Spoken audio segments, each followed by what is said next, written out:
What's good, everybody? Welcome to another episode of Behind the IQ. Yes, sir. Yes, sir. You already know what it is, man. I'm your host, Chris. This is my partner in crime, my co-host, Aaron. Yes, sir. I'm back, baby. I'm back. I'm back. I'm back. Yes, sir. I was gone for a little minute, but, we back and we better now. But first things first, we want you guys to hit that like button down below. Hit that subscribe button, please. You already know what it is, man. Today, we got a packed episode. We're going to be talking about the NBA All-Star recap that just occurred over last weekend. We got Steph Curry's ring number 5. Is he going to win one or is he not? We have Detroit or the Cavs. Who's the favorite out the East? Who's going to reach that finals, man? And we have CP3 getting robbed of his retirement tour. Clippers did him dirty, in my opinion. I don't know what is going on out there, but they robbed my man CP3. His legacy still lives on, though. And we got, last but not least, Cade's burner accounts.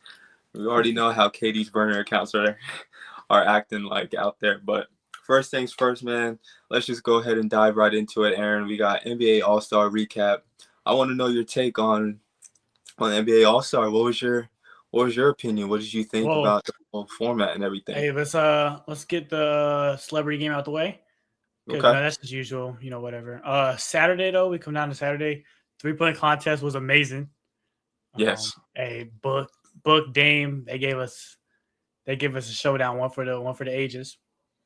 Then we move over to the shooting stars. They brought that back, and that was fun to watch. I'll give them that. Yeah. Yeah. Watching Corey Maggette hit three half court shots. It was fun, entertaining, competitive. And then we get to the dunk contest, and that wasn't good. Jackson Hayes though, you saw that free throw line dunk, right? Oh yeah, definitely saw that free throw line. Yeah, but dunk contest wasn't good. But we get to the All-Star game, and that was heat. Every game came out to a buzzer beater, besides the last one. But oh well. It was fun to watch. Kawhi was on a burner. Ant was on a burner, and I think it was competitive.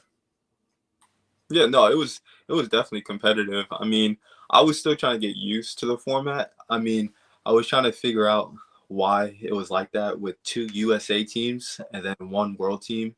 But world did get smacked. They got smacked twice. But it just shows how dominant USA is still. The European players are obviously still taking over in the league, but as far as, putting together a team, the world's not going to take over US. US still got it. US is still going to take over. But Anthony Edwards, man, oh man, what a guy right there. He was dominant at each and every game of that All-Star. He was taking over, especially that last game. He was on a killer. But Kawhi was going crazy. I think he had 38 out of 40. Yeah, man. But overall, it was a great All-Star weekend. Besides the dunk contest, it was entertaining to watch, and I was tuned in. So I give them props. Yeah, no, that dunk contest they need to just get rid of the dunk contest. Once I saw Mac McClung wasn't even going to be in it, I was like, yeah, this is just going to be. I just think people like big names need to get out there. I don't know why you don't do it. Like, there's no reason not to.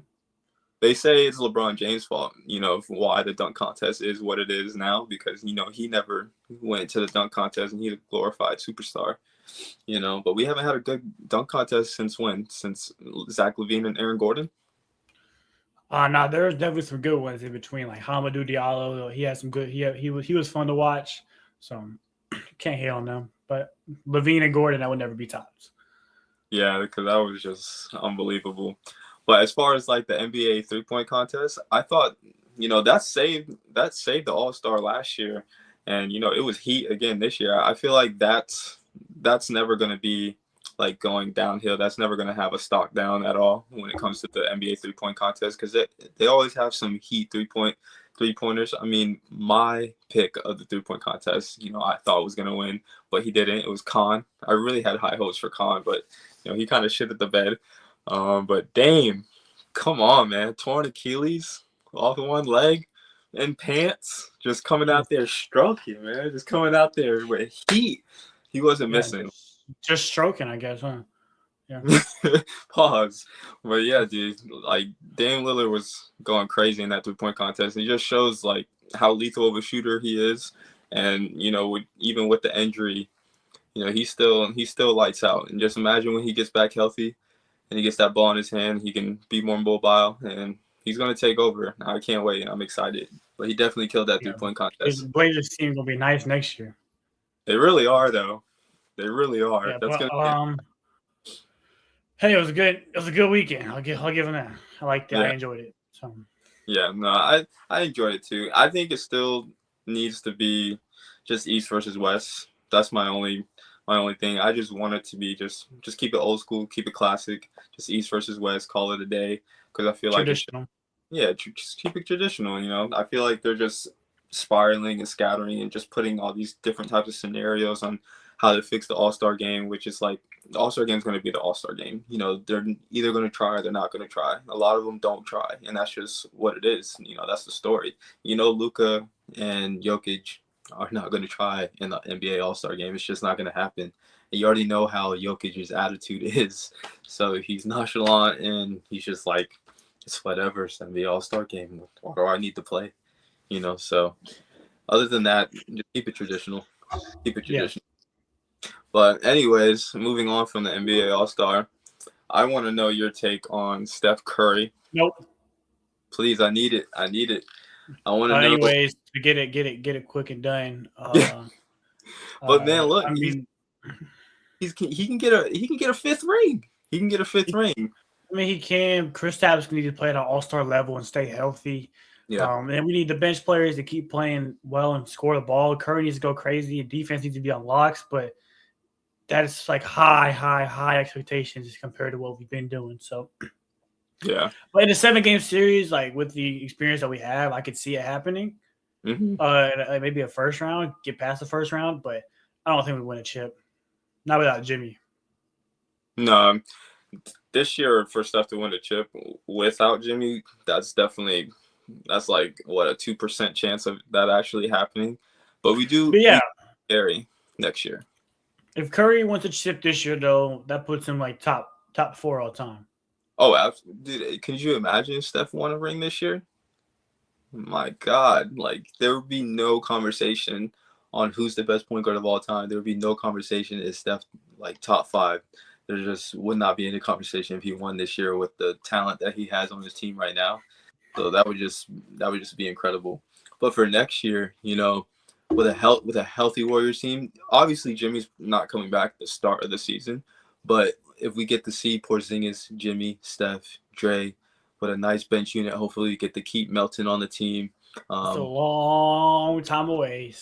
I know, but I believe it's Stephen Curry. He can get ring number 5. It's going to happen. I don't know when, but it will happen before this man retires. As long as they get this man some help, he has a fully healthy team, and we lock in. I think we'll be okay. I think we'll be okay. You just gotta pray and hope for the best, man. Hope for the best. I just want entertaining playoff series. Exactly, a very entertaining playoff series. I think what's going to help is maybe getting rid of pods or just ship pods off to like some more training camps, because man, he's so inconsistent and it pisses me off every game when he plays, because sometimes he plays good in the first half, or he only plays good in the second half, or he doesn't play good at all, or he takes terrible shot selections and he just turns the ball over. He thinks he's like Stephen Curry 2.0 or Jordan Poole 2.0, pulling from freaking half court like he's like that, like he has that. He has the potential. It's just like since his rookie year was his best year, and he has not got better since. Exactly. I mean, he had a good rookie year. Like I had high hopes for him, and then he just went to a sophomore slump, and I was like, okay, sophomore slump. It's just a slump. And then the year after that, he was still in the slump. So I'm like, what is going on? What does he have to do? I mean, I heard he's in the gym, but he just needs to knock down shots consistently. Like OKC, for example, they have Isaiah Joe, and they have Casey Wallace. We don't have that. We do not have that. They have an Aaron Wiggins. Like we don't have that at all on our bench. I mean, we have D Melton. That's probably our best bench player. And then we have Guy Santos. He's coming along. He's coming along amazingly. I really like Guy. The way he hustles, the way he moves the ball. He plays team ball, and he knows where to be at all times. And his rebounding is just top tier. Very, very good. I really like his rebounding. But man, I don't know. I don't know what we need to do. Maybe maybe you have the answers. Nope. Time will tell. Time will tell. But that's gonna do it for the talks on Steph Curry getting ring number 5. I just wanted to know your take on if he's gonna get it or not. ESPN was trying to say that Steph is never gonna get another ring. At least Perkins. You know how Perkins feels about Steph and the Warriors. He never believes in him. But hey, we shut him up once. We can shut him up again. We just have to wait for that time. But moving on to a really, really good topic is Detroit Pistons or the Cleveland Cavaliers. Who do you think is going to come out of the East I'm out of those sorry. two I'm teams? sorry. I'm gonna talk this in a second. Because tell me why I'm watching. I got the Minnesota Mavericks game like on behind. Yeah. And why Rudy Gobert just shot a 3. No, he did it. Did he really? He took an attempt? Could you imagine? Yeah, but the game. I mean, game's like over, but like it Yeah. was like 20 seconds left, which is funny. But even still, if Rudy Gobert, Like his fadeaway. yeah, that's nasty. I can't even see him taking a mid-range shot. His shot is like so cooked. So cooked. But getting to Detroit and Cleveland, like who's the better team? Yeah. Detroit by far. Even with the James Harden addition? By far. Yeah. No, I like Detroit a lot. Detroit's really nice. They're coming into their own for sure. Yeah, what's it called? They have all the more chemistry. Mm-hmm. In my opinion, they got like MVP runner up right now. Oh yeah. Like I got Cade. Like I'll open that can of worms in a second. But they got the chemistry. They got the big man. They got the guard. They got all the role players that actually do their jobs. 3-and-D guys, all like average 10 and play defense. So you got the guy that averages 30 and 10. You got the big man that gets all the putbacks and stuff. You got the backup big man that hustles and hits their threes. You're deep and deep. And you have guys that are making a name for themselves this year, like Dennis Jenkins. And then for the Cavs, they're a very new constructed team. A bunch of new pieces like Keon, Dennis Schroeder. Jalen Tyson's coming into a groove and never has no playoff minutes. And James Harden, of course. But we haven't seen Evan Mobley yet with him. So, yeah. What's your take? I mean, I think I'm gonna have to agree with you, man. I think Detroit is the better team out of the two, just because, like you said, it's just the chemistry. I feel like that it plays a big toll on the two. Detroit just looks super nice, especially last night beating down on the New York Knicks in New York without Jalen Duren. Yeah, without Jalen Duren, without Isaiah Stewart. That comes to a point where how I feel how they're gonna progress in the playoffs if Isaiah Stewart and Jalen Duren play and stay in the game, because Isaiah Stewart's a hothead, what I'm saying? So it's like he can get suspended, he can not play for a series. That's gonna be really tough for them if he can stay in the game. But I don't see a team in the East that can stop him. 7-game series. Yeah. So I mean, yeah, the East is a little run down. I mean, it's wide open still. But Detroit has definitely a walkway to the finals. They can definitely get there. I just think the Cavs are probably their hardest matchup. Oh, I'll say the Celtics. Celtics too. Celtics are still coming along. I just don't believe in them because there's no Tatum. You have even without Tatum. Without Tatum. They need Tatum, man. They definitely. You can say they need Tatum, but Jaylen Brown's fulfilling that role even better than Tatum could. No, for sure. I mean, he's a Finals MVP, Eastern Conference Finals MVP, but I just think having Tatum would definitely help them to beat the Detroit Pistons if they had Tatum. Yeah, but he's still might come back. He's on pace actually to come back. So yeah, I'm begging Tatum to just stay home and not come back. Doesn't come back. Yeah, because like I said in our last video, I don't want him to rush his get back. There's no need for him to rush. Just let Jaylen Brown eat. Let the Boston Celtics do what they do. Second or third in the East right now, and it's second. Yeah, so it's like just let them rock out. There's no need to rush to get back because who even knows if you're even going to win a playoff series? They can be first round exits, But Jaylen Brown is coming into his own, being an MVP type of player, and just picked up Vooch. Good little trade for them.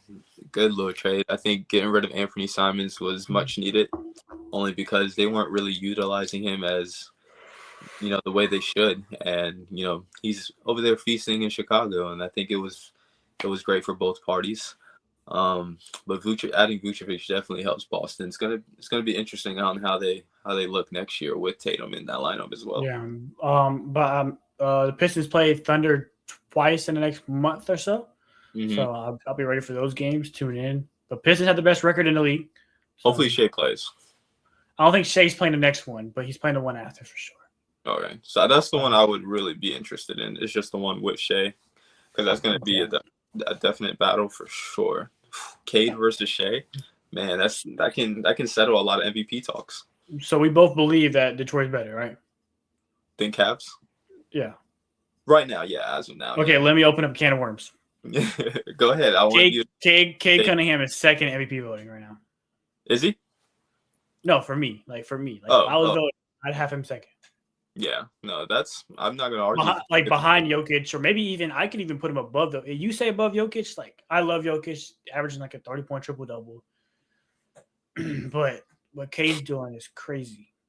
Oh, absolutely. Yeah. I mean, I definitely got him above Shai. You have him above Shai or under Shai? Above Shai. Above Shai? That's crazy. I don't know. I don't know if I can have him above Shai right now. It's kind of hard because Shai's still killing. The only thing that hurts is him being injured right now.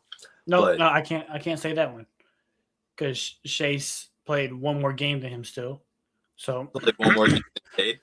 Yeah, but you can say he's being injured. What, Shai's averaging 31, 5 and 4 on 55% shooting, like amazing. Yeah, no doubt about it. Cade's averaging 26, 6, 10, 47% shooting, and he's also leading a much worse team. Who? Cade. Much worse? I don't know about much worse. Like, I'm going to say much worse, but like, I think that J-Dub, when healthy, and Chet are better than Jalen Turner. Both of them. Oh, yeah. Okay, so go ahead. Your team's a lot more deeper. Role players are a lot better. Yeah. If we switch over to like the bench, Case of Wallace and Dort, like they're better than – I'm taking them over like Tobias Harris sometimes, or I'm taking Hartenstein. Over me? But, I mean, you get what I'm saying. And then you can look at the win-loss record without their star player. And the Thunder are 4-3 when they don't have Shai. They lost to Milwaukee last time. They lost to San Antonio, and they lost to Houston. But they beat like the Lakers. They beat the Suns. They beat Memphis. So they like beat good teams without them. And then the Pistons. I'm gonna say this: the Pistons are 5-1 without Cade. But every team they beat are like bottom feeder teams that aren't trying to win. Besides the Sixers, and they beat the Pacers. They beat the Pelicans. Like it's not special.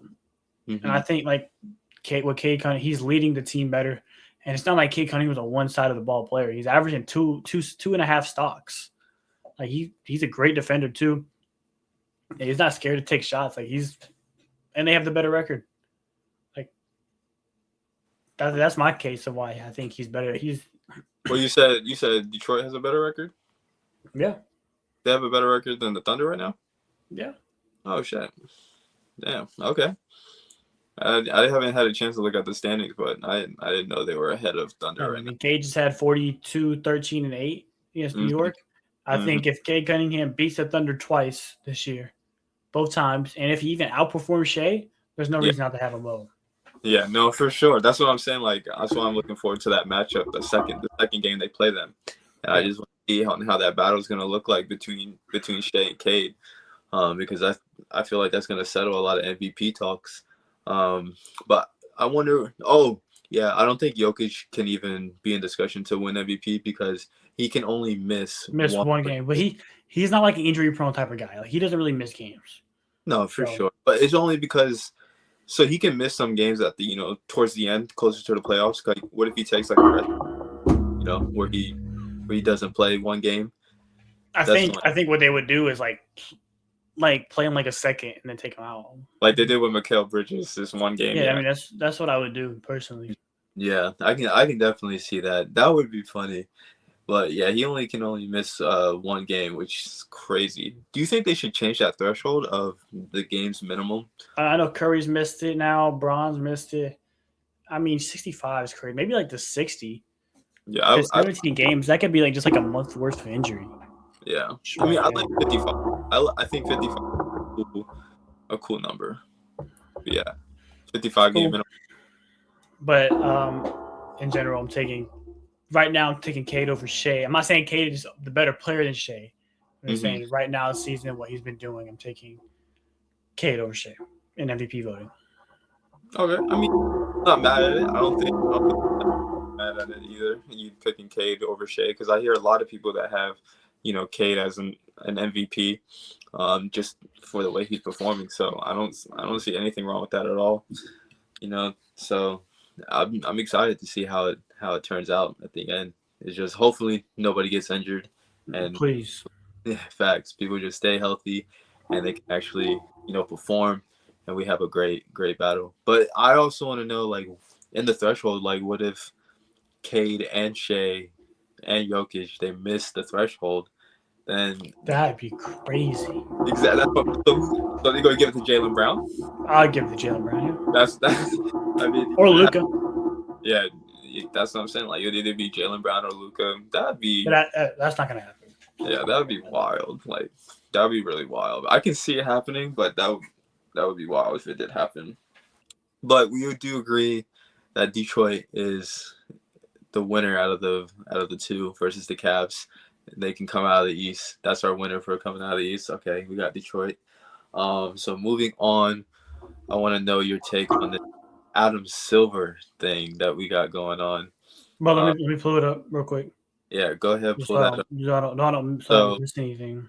Topic is Adam Silver is thinking of removing the whole. No, that was before. That was before. That was before. So you changed it? No, he already gave all the rules. Oh, okay, you deactivated your Instagram, so you wouldn't know. I sure did. I don't know what you did that for, but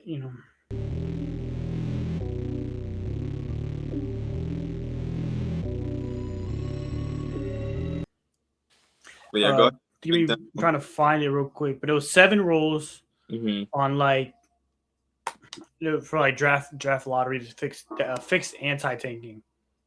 Yeah, that's what it was. Because Utah is over there, sitting their players in the fourth quarter when they were already winning. Yeah, and that wasn't a good look. I want to hear your opinions on each one. I think I like them all, maybe except 1 or 2.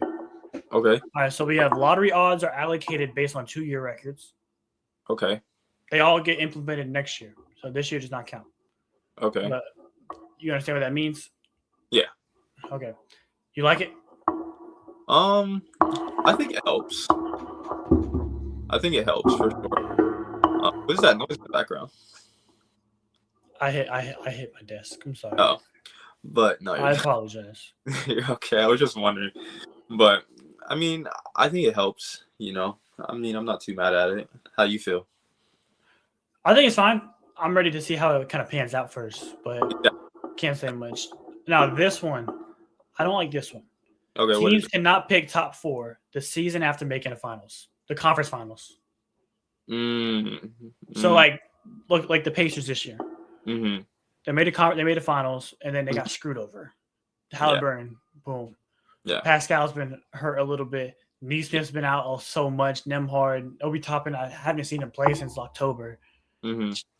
There's a bunch of guys injured, and if that were to happen for a team like this year, let's say the Pistons made it, and in case something happened, and then they can't pick top 4, I don't like that one. Because no team is tanking after making the finals. Something has had to happen. Yeah. And it suck. So what I'm gonna say about that one is, I feel like there should be a what you call it, like an asterisk on it, where there is those injuries. You know what I'm saying, and things happen. So I feel like there should be an asterisk on that where you can pick a top 4 if something happens on your team where you're not actually tanking to get that top 4. So It's not that Um, bad, but I definitely understand, what you mean by if you make the conference finals and then next year just you're not allowed to get a top four pick even though you had the injuries, but that's not really fair. yes, I like the asterisks. I like Yeah, that one. yeah. Now this one I'm also a little iffy on. Is that no longer allowing a team to pick top four in consecutive years or after consecutive bottom three finishes. What? So like So, this year it was the Mavericks, Spurs, Hornets, Sixers, right? Like that was the top four. So mhm. none of them could pick this year if these rules were implemented. None of them uh, could pick top four this year. that's weird. So now That's I'm weird. kind of confused. Now I'm kind of confused here. Is like, so let's just say the Wizards get a top four pick this I year. was literally just thinking of the Wizards. Actually, no. Matter of fact, yeah. So I'm gonna give two examples. If the Nets. Wizards get a top four pick this year, so next year, let's say the lottery's happening and boom, odds. Okay, they get number one pick. What happens there? Yeah. Fuck you. You go to five. I can't do that. And then what about also like kind of like the Hawks? The Pelicans traded them their pick. hmm Would that count towards them as allowing to pick top four if they got another team's pick? Like let's Yeah. say the Pelicans sucked, boom, okay, they got a top four pick. And then next year the Hawks sucked, their pick was top four. Like I don't think that should count. But Yeah. I mean, and also what I want to ask is, so like, what if you trade your pick and you have, say the Lakers have the Hawks pick and four pick. Do the Lakers get that top four pick, or do they not get that top four pick because it belonged to the Hawks and the Hawks already yeah, had? I guess we're gonna have to find out. I kind of need a little more on this rule. Yeah, he needs to break down the rules with details, not just, I need details behind these rules for sure. What's the other one?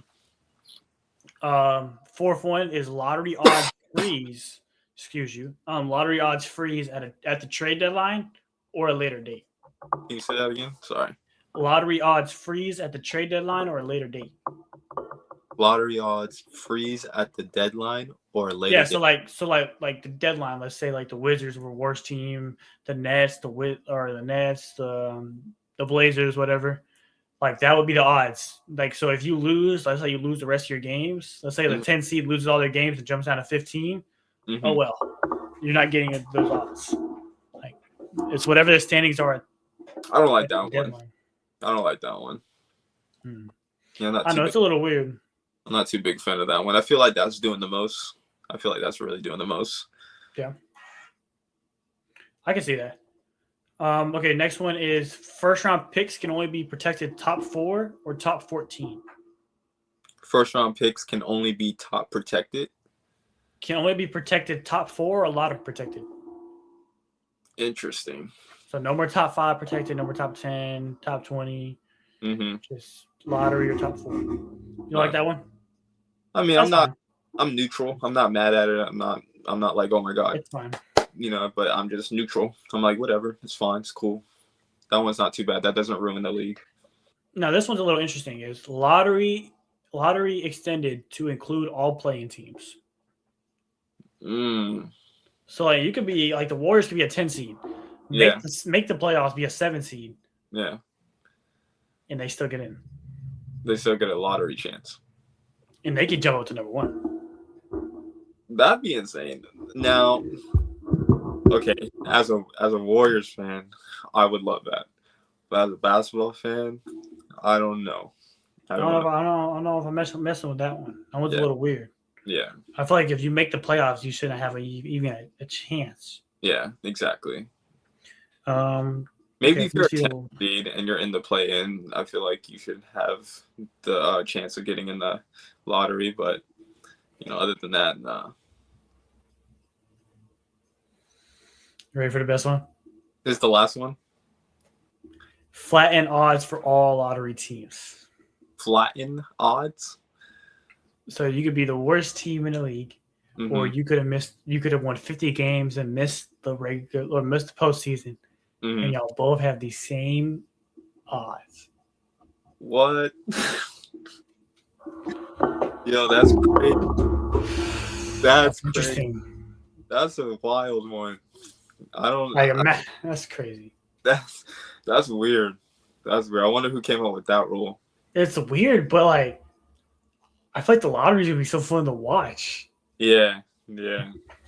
Like, because everybody will, because no one looks forward to the lottery. A lot of people don't like. They're like whatever about it. But now with these implemented rules for next season, that's going to be implemented for 2027 NBA draft. Yeah, just next year. Yeah.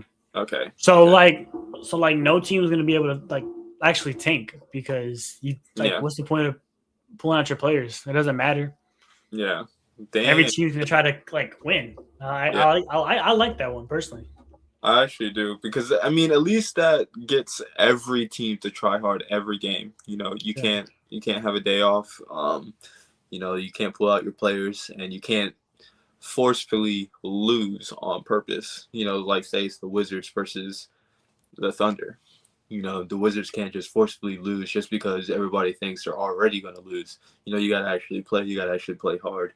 But the thing is, players could actually potentially finesse it, and the coach can be like, and the owner or whatever can just be like, "Yo, you guys just take it easy. Don't really, go crazy in today's game. But We want to but lose." the thing is, that's like a sacrifice. You're basically sacrificing your own stats too. That's who. So But, hey, if they're throwing 5, 10, 20 million at your face, you know what I'm saying? Like, and you're on a rookie contract or something. yeah, but the rules, new rules, I like them. I don't think I like one or two of them. A little iffy on them. Need some more context. Yes. And we'll see next year. I think it's gonna be fun to watch. Lottery's gonna be a lot better. Yeah. So I mean, Is it? I like it. It's an aggressive move. Yeah. No, for sure. Is this guaranteed? Like it's really happening? Yeah, that's already happened. Yeah. Oh, okay. Yeah. No. Adam Silver.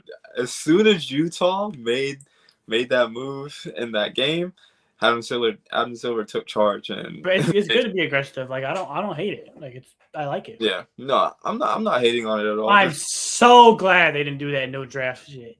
And Oh, that would have been terrible for everybody, college, high school, overseas, everything. I feel like it would have just ruined. Because then why would the rookies not? Hey, do I want to go to the Wizards or do I want to go to the Thunder? If there was no draft, I'd have been like, so what's the point of college basketball?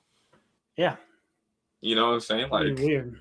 I would just stay in college, get my NIL. I'm getting paid already anyway. I would just play until I'm 30, then retire, and then just live my life. But yeah, thank God Adam Silver didn't go through with that no more NBA draft because man, that would have ruined the league. I think he took a step back, thought to himself, that big old head of his. I don't even know where people got that from though. Yeah, because it was all over. Like ESPN was saying it. Yeah, I didn't believe it. No, that was too hard to believe. Getting rid of the NBA draft. Everybody looks forward to the NBA draft. That's like a big thing in the NBA world. You know what I'm saying? To get rid of that would just make zero freaking sense. You would lose so much viewership from people around the world. The people would hate it. You might as well just get rid of the NFL draft too. Like, what are we doing? But moving on, let's get a little brief thing for a Hall of Fame legend, Chris Paul. Yes, sir. CP3. Retiring a lot earlier than he probably thought he was. Yeah, dude. I don't know. I mean, CP3 getting robbed this retirement tour. His legacy still lives on. But the NBA is definitely ruining his retirement tour for sure. I feel like he deserves one. That's a legend, and he has a packed legacy. He deserves a retirement tour. I don't know what you think, but I feel like CP3 should, get his flowers and let him ride out on his own terms. I feel like he didn't get that chance just because he has beef with a coach that didn't fuck with him. Like that's where did he even retire? Like, he was just a free agent, right? Or was he like a Toronto Raptors? Yeah, they were. They traded him, and then he said, "I'm just gonna retire." So yeah, I mean, sad to see it happen, but great career by CP for sure. Oh yeah, absolutely. I mean, CP3 probably one of the top point guards ever to be in the NBA. A lot of people have him in his top 5. I personally don't have him in my top 5. It'd be hard. The ring does play in a factor, but also John Stockton doesn't. But he was a winner. Definitely. Everywhere he goes, like he took a team. He made the team better. Exactly. OKC. There was nobody there. It was a baby Shai. and nobody else. The Phoenix Suns were in the finals. Unbelievable. And they blew that team up. Oh my god, they really blew that Phoenix Suns team up. That team was nasty. Booker the only one left, man. He alone. It was Chris Paul, KD, Booker, Mikal, Aiden. That team was Jay Crowder. Dario Saric. That team was nasty. Dario Saric, because that's what I'm saying. Like, I don't know what happened, what transpired, but everything just plummeted. And James Jones, baby. That's the GM. He's still the GM, right? No, Cavs legend. I don't think he's the GM anymore. Yes, he is. He's still a GM? Okay. Then I'm trying. Maybe it's Matt Ishiba's fault on why it blew up. Because even after the Mikal Bridges and, Chris Paul, they got KD. And they blew that up too. So, don't forget about Cam Johnson, Aaron. Don't forget about Cam Johnson. He was also there. He was actually pretty good when he was Cam Johnson was there. Campaign too. Campaign, yes, sir. Campaign. I don't know where he is right now. But... I was about to freestyle for a second. Let me not do that. You go ahead and chill. Yeah. We don't. Let's move on. Let's get back to the college basketball side of things. Mm-hmm.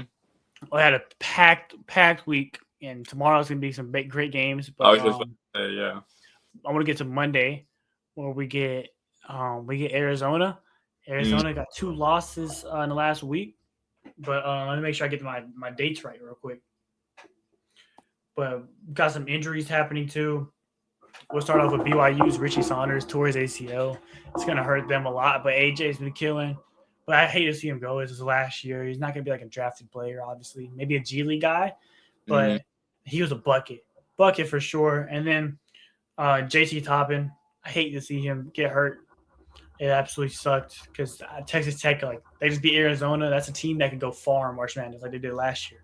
Yeah. And, I mean, that hurt them badly. But, yeah, Texas Tech beat Arizona. Gave them their first loss. I know. I saw that. That was insane. Yeah, and then Monday we have a great game, Houston, Iowa State. And Houston's up. It's a back and forth. It's a game of runs, matter of fact. Like a bunch of 10-0 runs here and there. And Houston gets up 10 with 3-4 minutes. And Iowa State hits 2 big threes at the end. Get the stops that they needed. But Iowa State pulled it out. They're a good defensive team. It was a low-scoring game, so I like them. And then we get to Tuesday where we play Michigan-Purdue, another top 10 matchup.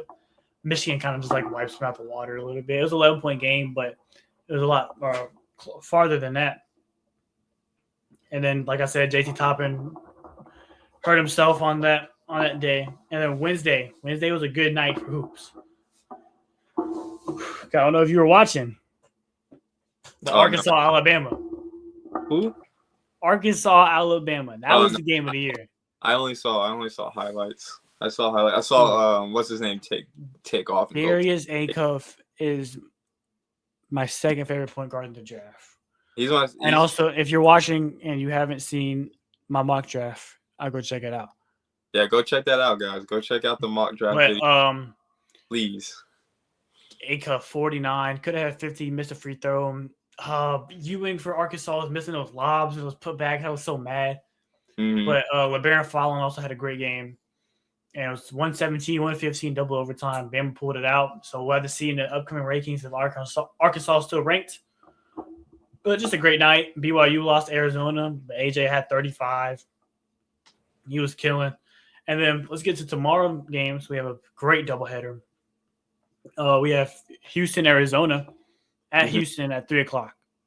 Okay. I'm going to take Houston in that game. I know Koa Pete's out, so that's been hurting Arizona. So I'm going to take Houston. Houston versus Arizona, no Koa Pete. Yeah, I like Houston. And then we got Duke, Michigan. Number 1 seed, number 3 seed at Duke. They're actually, the favorite is Michigan. Okay. Is that Duke? At Duke. I got Duke. I'm taking Duke. I'm taking Duke. I think what's his name's going to have a big game. Boozer? I don't think Boozer's going to have a big game. I think he's going to come from one of the guards. Hey, Ade Mara and Yaxel Lindenberg from Michigan are going to sit on that. Boozer's not scoring on a 7-3 being big. He's good. I like him. Daymar is nice. Like he can get drafted because he can run the floor. Like he's Yeah. a fast break guy. He can pass the ball. His playmaking is amazing. Can he shoot? No, No. So he's like a but Cockburn. his Kalkbrenner could shoot though a little Really? bit. A little bit. He could shoot a little bit. He didn't shoot like volume, but he could shoot. Okay. I remember watching him shoot, but no, Daymar, his playmaking is amazing. Yeah. Holy, he can pass. But I think Boozer's gonna have like a good game. Obviously, I think Isaiah Evans is gonna get going. I think Isaiah Evans or Caleb Foster has to get going for him. Yeah. But I'm gonna take Duke. Caleb Foster has been very inconsistent. I think he definitely needs to get into a groove for Duke to win for sure. Because if they double team Cameron, who else do they have to score that basketball? You know what I'm saying? Isaiah Evans, baby. That's who needs to step up. I think he's gonna step up. But I think Michigan's gonna lose because I think their backcourt's gonna struggle. Yeah. I think that's my take. I don't think Cadeau is gonna be able to play well. But I can definitely take it, Duke. And then we move on to 10:30 at night. We got Iowa State at BYU. Like I said, no Richie Saunders, but it's still AJ DeBonsa, number one draft pick for sure. Is it in Utah? Yeah, in Utah. Okay. Iowa State's obviously the favorite. I'm gonna take Iowa State, but I think AJ is gonna have another 30-point monsters game. Yeah, I'm gonna take Iowa State. Well, I think Iowa State's really good. But like you said, AJ's definitely gonna have a big game. Sounds like you're playing rock and roll over there, man. I'm sorry. I was putting my phone back on my desk. Oh. I apologize. rocky little desk. But no, it's just like a really sensitive mic. Oh, that makes sense. But yeah, dude, I think AJ is definitely gonna have a big game for sure. I mean, he has to. He definitely has to. Yeah, and he can play make too. You said what? He can play make too. That's something I don't think Darren can do. Yeah, I mean that's the difference between the two. I mean, I feel like AJ's an all around player. Darren Peterson is like a go getter, a bucket, like give him the ball, get out the way, go get it. You know what I'm saying? I think that separates the two for sure. But AJ still has that dog in him too. He can go get himself a bucket and get out the way and let him do his thing. But yeah, I like Iowa State versus BYU for sure. Okay, and finally, let's move on to our final segment. What is it? Cue of the day, baby. Cue of the day, baby. Now I'm gonna ask you a question. I know it's supposed to be mine, but do you want to have the cue of the day today? Yeah, I can go ahead and get the cue of the day. I don't have nothing on my head. No, you're fine. So my question for you is, I saw this earlier. I want to know your take. Please don't crash out on me because I know you like to crash out. But is Caitlin Clark the most popular hooper in today's game? In all of basketball? No, I'll take my cue of the day. I'll take it back. Oh, just because I mentioned Caitlin Clark, you don't want to? No, it's like she's amazing. Like she's a good. Like she's actually one of the only like entertaining WNBA hoopers. I don't think you don't think she's not more popular than LeBron James right now. Right now. Send her to China. That's so disrespectful. What? I'm just saying, like, send her across the world. Like, people are gonna know her, but like, send like Curry or Braun across the world. People are gonna go nuts. She doesn't have the international because she hasn't done any tours or events or hasn't done anything. She hasn't been in the Olympics. I think everybody knows who she is, though. A lot of people do. Yes, she's not more popular than Braun. So let me get a my cue today. We can have two cue days. I think she's the most popular WNBA woman basketball player. Yes, for sure. Okay, that's fair. If we combine her with the men's, she's not even top 30. I don't know about that one. I think I said I couldn't do retired players. Retired players? Yeah, I said most. If I brought out Michael Jordan, people are gonna know who Michael Jordan is. Okay, my cue today. Shush. We're done. Crazy. What the fuck? You're so disrespectful to women. So, since Cooper Flagg reclassed in high school, right? He was supposed to be in this year's draft coming up. Mm-hmm. If he was in this year's draft, where would you take him? But listen, you don't know how he's like exclude everything how he's playing right now out your mind. Only how he was as a prospect. Mm-hmm. Where would you take him in this year's draft? I take him number 1. Okay. I take him number 1, man. Like, even without seeing him in the NBA today, like, I'm just going off of him in college. Mm-hmm. He was ACC Player of the Year. I don't know if he was National Player of the Year. Was he National Player of the Year in college? Yeah. You see what I'm saying? Like, I would take him number 1. That's just me. I saw the dog in him, and he has a good head on his shoulders. You don't have to worry about him outside of basketball. 6'10". He can handle the ball. You can teach him. He's very teachable. He learns on the fly. Athletic as shit. Like, I mean, the two, AJ and Darren, are tremendous. They're amazing. They're great. You know, they're athletic as shit too. But Coop, man, I like his game. I think he can just do anything. He can do anything on the floor, and he had just a higher reach, I think, than AJ and Darren Peterson. So I would take Cooper Flag at number 1 I still. think I would take him 2 behind AJ. Why? Why? Okay, so we both know Cooper Flag's a better defender. Like he was, like that was the biggest thing for him. Like he's the defender. That matters. But my thing, yeah, but AJ can play defense too, right? He can block shots at the glass too. He could do all that. He's probably not as great as Cooper Flag on like the perimeter or whatnot. He can still move his feet. But now if we get to the offensive side of the ball, AJ's better at all aspects. Mm-hmm. Like all aspects, in my opinion. Only thing Coop has on him is like defense. And it's not like AJ's terrible, like I said. No, for sure. Just, like Coop can't shoot the ball extremely well. AJ DeBonsa can shoot over 2 people extremely well. Mm-hmm. AJ DeBonsa is nasty, and if he doesn't go number 1 in this year's draft, I don't know what I'm gonna do.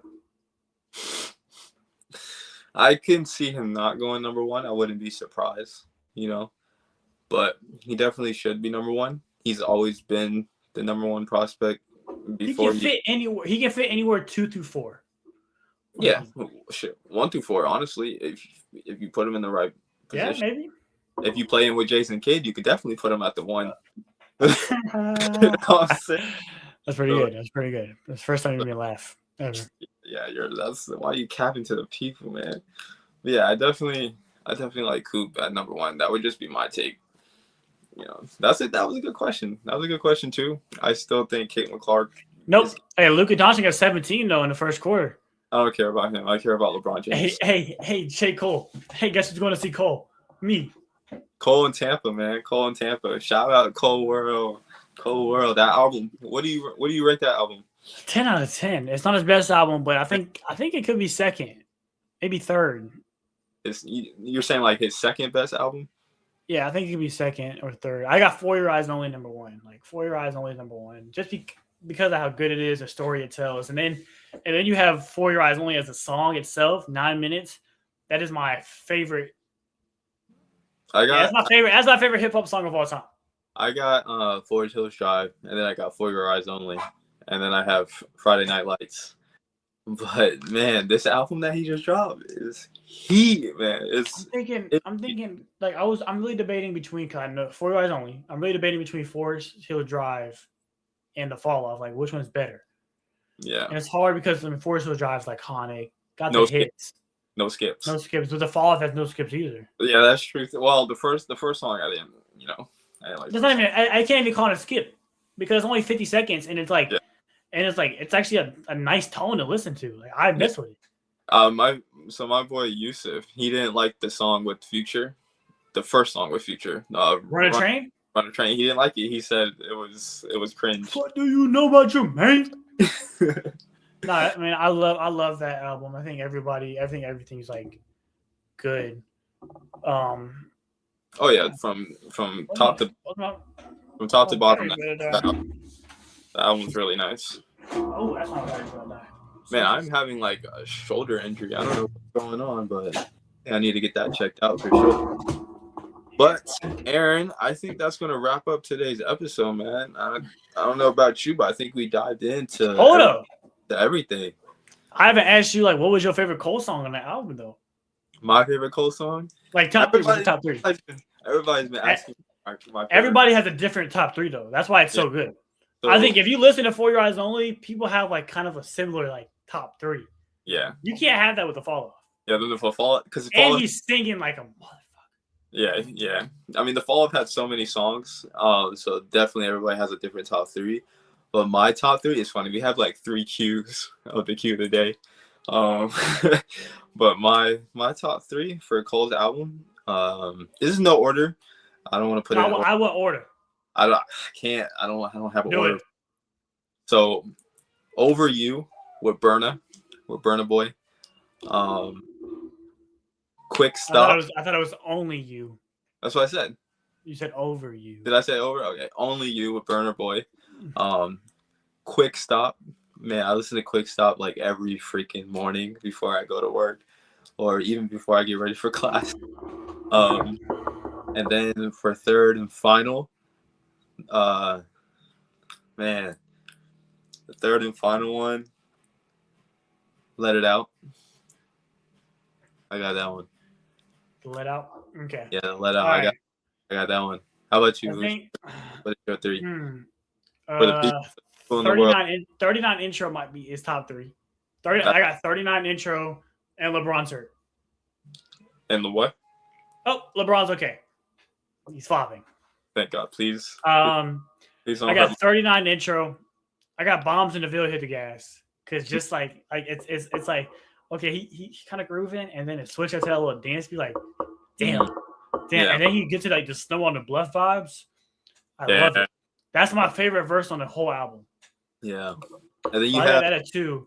And then at 3, I'm stuck between 3 things. Quick Stop, The Let Out, and Legacy.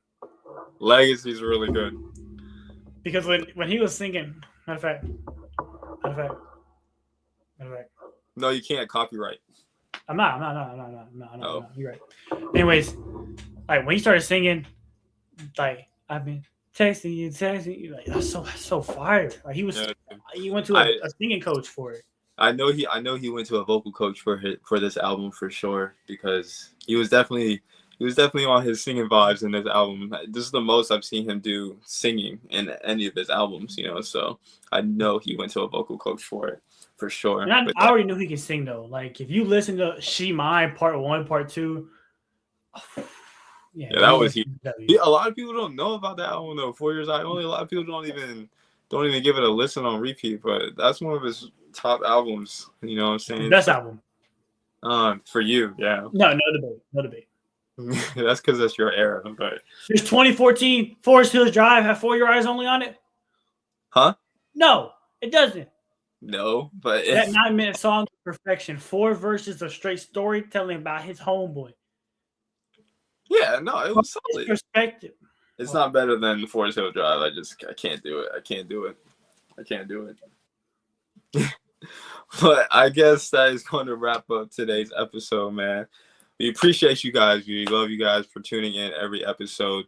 Go check out the mock draft that Aaron had going 2 episodes ago. That one's really nice. We want you guys to tune into that one. But make sure you guys hit that like button, hit that subscribe button. Please hit that like button, hit that subscribe button. We will be in the next episode. I'm not too sure when we're gonna have the next episode, but it will be here soon. Just tune in. It will be this weekend. Yes, it will. It will be this weekend for sure. Just turn on those post notifications if you can, and hit that like button, hit that subscribe button, man. And you already know what it is. I'm your host, Chris. It's my partner in crime, my co-host, Aaron. And we'll see you guys in that next episode, man. Yes, sir.